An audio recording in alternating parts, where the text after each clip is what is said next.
തൻ്റെ ഭർത്താവിനെ അടക്കം ചെയ്ത മണ്ണ് വിട്ട് വനമുത്തശ്ശി ഇവിടുന്ന് പോകില്ല. അവരുടെ ജീവിതാവസാനം വരെ നമുക്ക് അവരെ സംരക്ഷിക്കാം. ഇതിലൊരു നടപടിയുണ്ട്. പതുക്കെ വായോ. തെന്നിക്കിടക്കുന്നതുകൊണ്ട് ഞാൻ ഇറങ്ങുന്നില്ല അങ്ങോട്ട്. ഇവിടെ ഒരു അസ്ഥിത്തറ കാണുന്നുണ്ട്. അപ്പോൾ ചെത്തി വൃത്തിയാക്കിയിട്ടിരിക്കുന്നു. ചെമ്പരത്തിയൊക്കെ വെച്ചിട്ട്. ഇതാണ് വനമുത്തശ്ശിയുടെ ഭർത്താവിനെ അടക്കം ചെയ്ത സ്ഥലം.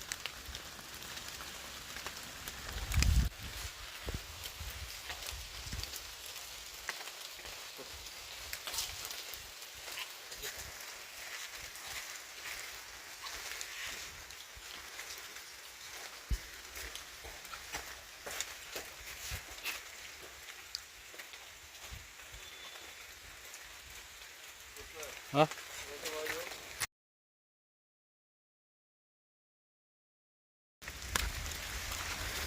പാറക്കൂട്ടങ്ങളുടെ ഇടയിൽ മനസ്സിലായില്ലേ?